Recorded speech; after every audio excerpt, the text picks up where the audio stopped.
এই মাত্র তোমার কথা বলছিলাম, অনেকদিন বাঁচবে তুমি। নমস্কার, আপনি বোধহয় পার্থবাবু, গঙ্গার সঙ্গীত শিক্ষক।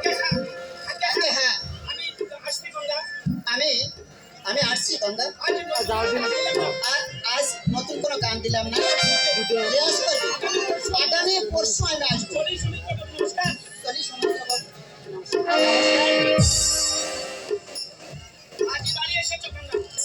আজই বাড়ি এসেছো? হ্যাঁ, আজই এসেছি। কাল সকালের ফ্লাইটে আবার বিদেশ চলে যাচ্ছি। বিদেশ কোথায়? আমেরিকা। কেন? যাদবপুর থেকে ইঞ্জিনিয়ারিং পাশ করলাম। এখন আমার পিতৃদেব চাইছেন বিদেশ থেকে একটা ডিগ্রি নিয়ে আসি। অর্থ সম্পদ থাকলে যা হয় আর কি। তাই পিতৃদেবের মনোবাসনা পূরণ করার জন্য আমার ওই আমেরিকা নির্বাসন। এতদিন আমি থাকবো কি করে সুমিত্রদা? মাত্র তো 2 বছর। তুমি হয়তো ভাবছো বিদেশে যেয়ে আমি তোমাকে ভুলে যাব। সুমিত্রদা, না গঙ্গা, না, এতটা অমানুষ আমি নই। তোমাকে কথা দিচ্ছি, প্রতি মাসে অন্তত 2খানা করে চিঠি আমি তোমাকে পাঠাবো। তোমার পরিচয়টা পর্যন্ত দিলে না। পরিচয় দিলে তুমি বেশি অশান্তিতে পড়তে গঙ্গা। এমন খোলামেলা ভাবে মেলামেশা করতে পারতে না আমার। সুমিত্রদা কেন? কারণ আমার বাবা এমন মস্ত বড় লোক এবং বিরাট ধনী। তোমাদের মতো মধ্যবিত্ত পরিবার কিছুতেই বিশ্বাস করতে চাইবে না যে আমি তোমাকে ভালোবাসতে পারি। সুমিত্রদা, সবাই হয়তো ভাববে এটা আমার ভালোবাসা খেলা। তাই যদি হয় তাহলে তাহলে না না, মানে তোমার বাবা মস্ত বড় বড় লোক আর তুমি বিদেশ থেকে বড় ডিগ্রি নিয়ে আসছো। আমার মধ্যবিত্ত বাবা হয়তো তোমার বাবার কোনো কানাল খুঁজে পাবে না। তোমাদের দাবি হয়তো ওই আকাশ ছোঁয়া। তারপর কি বলো বলো গঙ্গা বলো। আমি যে গায়ের মেয়ে। গায়ের মেয়ে হলে তুমি যে গঙ্গা, সেই গঙ্গার পবিত্র ধারার স্পর্শে আমি নিজেকে ধন্য মনে করবো গঙ্গা। আমি নিজেকে ধন্য মনে করবো। বেশি দাবি সবিত্রদা, সবিত্রদা, কিরে শ্যামলী, চলে যাচ্ছিস কেন? আয়। না বাবা, পরে আসবো। আমি শঙ্করের কাছে একটা নোট নিতে এসেছি।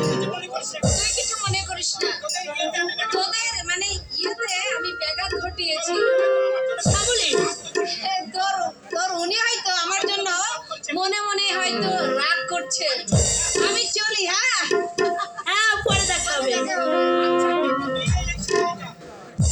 আচ্ছা দেখো মেয়ে শ্যামলীটা কে? মেয়েটা কে?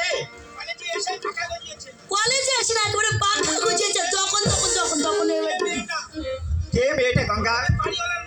আমাদের বাড়িওয়ালার নাতনি আমার সঙ্গে পড়তো। 2বার ফেল করে গত বছর স্কুল ফাইনাল পাশ করেছে। ওর দাদুর নাম কালিদাস চক্রবর্তী। আচ্ছা বড় লোক।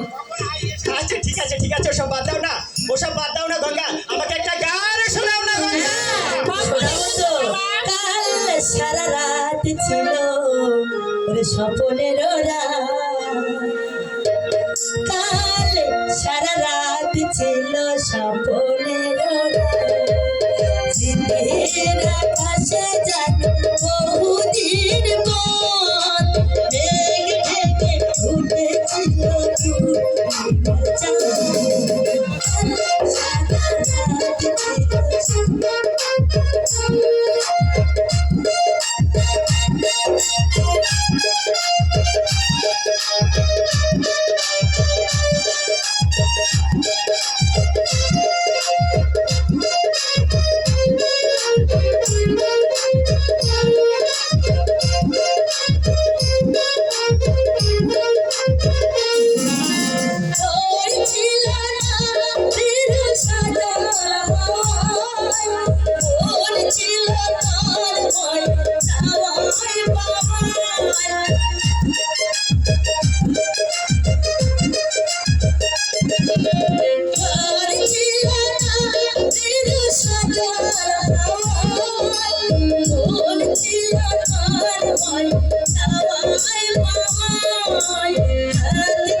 সৌমিত্রদা, তুমি আমাকে কোনোদিন ভুলে যাবে না তো সৌমিত্রদা? না গঙ্গা নাই, আমি তোমাকে কোনোদিন সৌমিত্রদা, কখন এসেছো বাবা?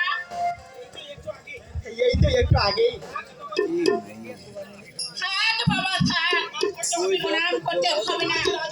রাজরাজেশ্বরী হও। তোমার যেমন কথা মা।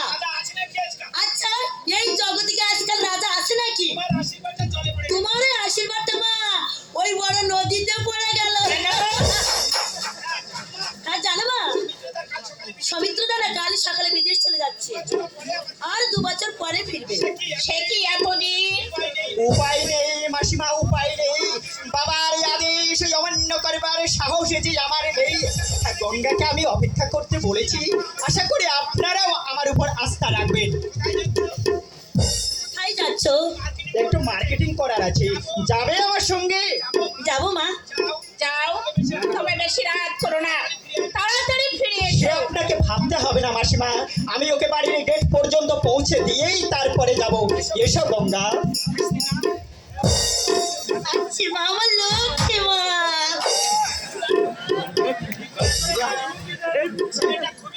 ছেলেটা খুবই ভালো, 1 বছর ধরেই দেখছি, এতটুকু বিশাল দেখিনি।